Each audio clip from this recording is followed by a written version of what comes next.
ராமேஸ்வரம் மீனவர்கள் 8 பேருக்கு தலா 50,000 ரூபாய் அபராதம் விதித்திருக்கிறது இலங்கை நீதிமன்றம். 50,000 ரூபாய் செலுத்த தவறினால் 6 மாதம் சிறை தண்டனை விதிக்கப்படும் என்றும் நீதிமன்றம் தெரிவித்திருக்கிறது. ராமேஸ்வரம் மீனவர்கள் 8 பேரின் காவல் முடிந்து இன்று மன்னார் நீதிமன்றத்தில் ஆஜர்படுத்தப்பட உள்ளனர்.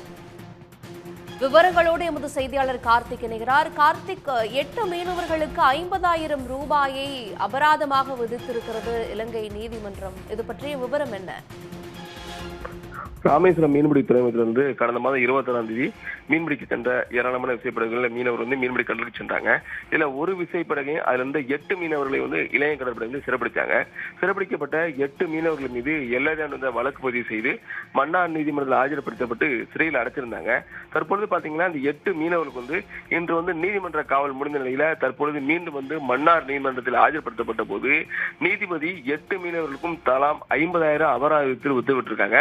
இந்த 50,000 தொகையை உடனே செலுத்த வேண்டும், அப்படி இல்லை என்றால் 6 மாதம் சிறை தண்டனை விதித்ததா தகவல் சொல்லியிருக்காங்க. இந்த சம்பவம் பாத்தீங்கன்னா ராமேஸ்வரம் மீனவர் மத்தியில் மிகப்பெரிய ஒரு கொந்தளிப்பை ஏற்படுத்தியுள்ளது. அதாவது தமிழக கடலோர பகுதியிலிருந்து மீன்பிடிக்க செல்லும் தமிழக மீனவர்களை தொடர்ச்சியாக இளைய கடற்படை தாக்குதல் நடத்துவது, சிறைப்பிடிப்பது போன்ற சம்பவங்கள் தொடர்கதையா இருக்கு. அது மட்டும் இல்லாமல் சிறைப்பிடிக்கப்படும் மீனவர்களை இலங்கை சிறையில் அடைச்சிருக்காங்க. இதை பாத்தீங்கன்னா படகோட்டி, அதாவது 2வது முறையா மீன்பிடிச்ச குற்றச்சாட்டுக்காக தான் மீனவருக்கு அபராதம் 6 மாதம் சிறை தண்டனை விதித்திருந்தாங்க. இதுல பாத்தீங்கன்னா தற்பொழுது சிறைப்பிடிக்கப்பட்ட 8 மீனவர்களுக்கு 50,000 அபராதம் விதித்தது தமிழக மீனவர் மத்தியில் ஒரு கொந்தளிப்பை ஏற்படுத்தியுள்ளது. அது மட்டும் இல்லாமல் இந்த அபராத தொகையை செலுத்த தவறினால் 6 மாதம் சிறை தண்டனை விதிக்க அறிவிச்சிருக்காங்க. இது பாத்தீங்கன்னா ஒட்டுமொத்த தமிழக மீனவர் மத்தியில் ஒரு வேதனை ஏற்படுத்தியிருக்கு.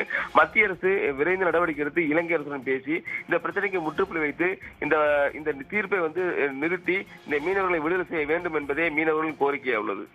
உடனுக்குடன் செய்திகளை தெரிந்து கொள்ள சன் நியூஸ் பெல் ஐகானை கிளிக் பண்ணுங்க.